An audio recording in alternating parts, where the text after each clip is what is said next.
ఎందుకంటే ఇప్పుడు కాలంలో ఈ భాష మామూలుగా ఏదో కావ్యాలు చదవడం, ఏదో పద్యాలు నేర్చుకోవడం అవన్నీ పక్కన పెడితే మాట్లాడేటప్పుడు కూడా తెలుగును వదిలేస్తూ ఉంటారు. ఇది ఎంత దౌర్భాగ్యమైనటువంటి విషయం.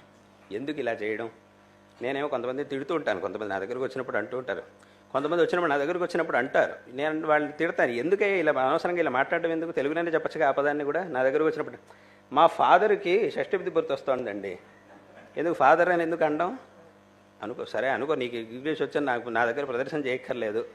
ఇవాళ అందుకే చాలామంది మాట్లాడతారు, అదే నీ ఒక్కడికే వచ్చాను కాదుగా, ఎందుకు మా ఫాదర్కి షష్ఠి గుర్తు వస్తుందండి అని అన్నావు. ఎందుకు ఇది, ఈ మాట ఎందుకు? మా నాన్నగారికి, మా తండ్రికి అంటే చదువులుగా ఎంత చాలా బాగుంటుంది, ఎంత వినడానికి ఎంత బాగుంటుంది. ఇట్లాంటి మాటలు, ఆ సంస్కారం అనేది లోపిస్తూ ఉండడం చాలా బాధాకరమైనటువంటి విషయం. ఎంతో బాధగా ఉంటుంది అలా చూసినప్పుడు, అలాంటి సందర్భాలని చూసినప్పుడు. ఇట్లా ఆ ఒక సంస్కారం మామూలుగా ఇప్పుడు నా దగ్గరకు వచ్చినప్పుడు ఇలా మాట్లాడుతున్నారు అని అంటే వాళ్ళు ఏం మాట్లాడుకుంటారు అనేది చెప్పక్కర్లేదుగా. పైగా ఇప్పుడు ఎందుకంటే ఇప్పుడు నేను చెప్పింది నా దగ్గరకు వచ్చినప్పుడు ఏం మాట్లాడతారనేదాన్ని నేను చెప్తున్నా.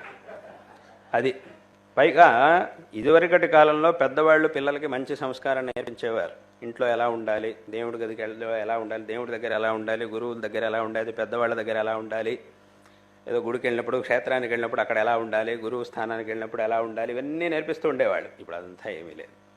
వాళ్ళకి ఇక్కడ